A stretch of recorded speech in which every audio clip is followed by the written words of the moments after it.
Who would have thought a simple key could unlock decades of stolen dreams? I eased my SUV into the curved driveway of my new home in the quiet ridges of Crestwood Heights, heart pounding with anticipation. This sleek contemporary masterpiece, sharp angles, expansive glass panels framing the forested hills, was mine, earned through endless overtime and sacrifices. But as I killed the engine, the sight through those pristine windows froze me. My mother, Diane, and my sister-in-law, Tessa, inside my unfurnished living room, not waiting politely outside. Diane was stretching a measuring tape across the fireplace mantel, while Tessa gestured animatedly at the open-plan kitchen. They hadn't knocked. They'd let themselves in. They were already planning how to make it theirs. I didn't confront them. No yelling, no dramatic scene. That's what they expected, what they'd twist against me. Instead, I slipped the car into reverse, glided back down the drive, and parked around the bend beneath a canopy of pines. Phone in hand, I opened the home security app I'd installed preemptively. There they were on crystal-clear feeds, Diane nodding approvingly at the vaulted ceilings, Tessa snapping photos of the island countertop, mouthing words I could lip-read from years of familiarity, critiques about needing warmer tones and perfect for family gatherings. They lingered for 18 minutes, oblivious to the cameras. When their cars finally pulled away, I returned. Stepping inside felt like entering a violated space, the air thick with their perfume and presumption. No tears, no frantic calls demanding explanations. I knew how they got in. A duplicated key from the realtor, perhaps, or some family emergency excuse. It didn't matter. The invasion was complete. I called an emergency locksmith immediately, opting for heavy-duty digital locks with fingerprint and app access only. No more keys to copy. While waiting, I didn't just tidy, I reclaimed.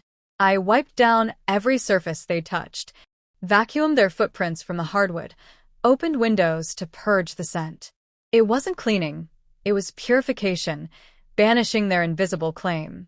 The technician arrived swiftly, professional, and discreet.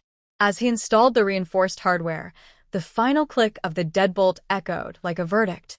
That sound severed a lifetime of unspoken obligations, the perpetual open invitation I'd never truly offered.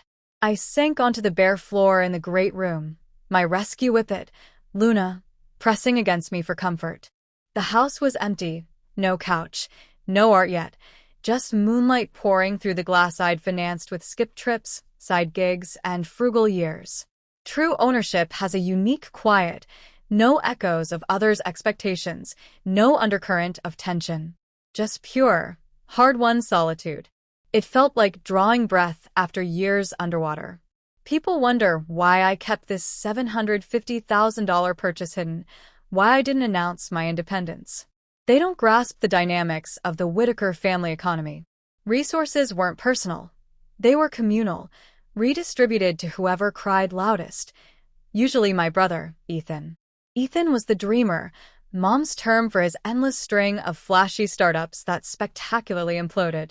Charismatic, always in tailored suits, pitching apps and ventures that existed mostly in slide decks. I was the reliable one, a civil engineer specializing in infrastructure, bridges that held, dams that didn't fail. My work obeyed laws of load-bearing reality. His thrived on hype and hope. Roles were cast young. Ethan the prodigy, me the supporter. His college tuition flowed freely. Mine came with strings and guilt trips. I didn't mind the grind, it honed me. For 7 years, I poured earnings into private accounts, designing flood controls for municipalities and seismic retrofits for high-rises. No splurges, just steady accumulation toward escape. Meanwhile, Ethan's opportunities drained the family dry. Parents remortgaged their house thrice for his sure things. My achievements? Viewed as shared windfalls, ripe for Ethan's next bailout. This house wasn't just shelter, it was sovereignty, a barrier against their endless extraction. Bought quietly to prevent it becoming Ethan's crash pad or Mom's vacation retreat. Morning light flooded the space as I sipped coffee, admiring the views I'd earned. Then my phone buzzed, not remorse but entitlement. Mom's text. finally toured the new place. Stunning potential, though so much glass, feels drafty. Tessa says the guest wing is ideal for Ethan while he relaunches. We'll bring his things over Friday. Family contribution. You cover housing, we'll stock the fridge. Fair equity share. No acknowledgement of the break-in. In her worldview, we were one entity. My success subsidizing Ethan's genius. A voicemail followed, her tone wheedling. Don't overreact about access, dear. Ethan's in a transition, needs surroundings that inspire confidence. We're all in this together. Together. Code for my labor funding his lifestyle. I replied once firmly. This is my private home, not shared. Ethan will not move in. Do not return. Her retort flew back. Selfish. After all we've done. Ethan's struggling. We're coming Friday regardless.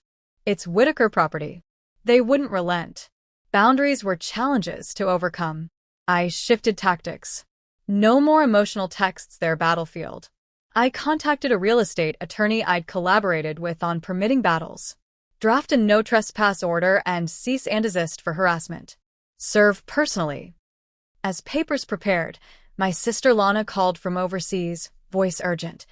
Mom confessed over wine. They sold Grandpa's lake cabin last year. Ethan blew hundreds on some NFT disaster. Used the proceeds to cover his debts, planning to install him in your house to save face. The cabin, my promised inheritance, the one equalizer for years of favoritism. Stolen without a word. Fury clarified everything. This wasn't ignorance, it was systematic plunder. I updated the lawyer. Include demand for accounting on the lake trust. Possible fiduciary breach. Friday dawned crisp. I watched from the kitchen as a rental truck rumbled up, Ethan directing movers like he owned the place. Mom and Tessa arrived next, unloading boxes. I stepped outside in professional attire, envelope in hand, locking the door behind me. Leave now, I stated calmly. Ethan laughed. Come on, open up. Time's money. Mom advanced. We're not debating. You owe this after we sacrificed the cabin for him. Sirens approached. 2 patrol cars I'd alerted earlier for potential property dispute. Officers reviewed the served notices, my deed. This isn't your residence, one told Ethan. Vacate or face charges. Mom pleaded. Ethan blustered. Family doesn't do this. But momentum reversed. Truck backed out, beeps signaling defeat. The shift was irreversible. Ethan downsized to a cheap rental, facing consequences at last. Parents' social circle buzzed with the incident, tarnishing their polished image. My home filled gradually. Minimalist furnishings, plants thriving in the light. Luna chases sunbeams across the floors. Those glass walls? Once feared for exposure, now they empower unobstructed views of approaching threats or beauty. I didn't lose family that day. I shed an illusion, severed parasitic ties. If you've fortified your peace against those who take without asking, know this. Your boundaries aren't cruelty, they're survival. Building your fortress? Keep going. The view from inside is worth it. Drop a comment. Where are you tuning in from, and what's the time there? Love connecting with this community.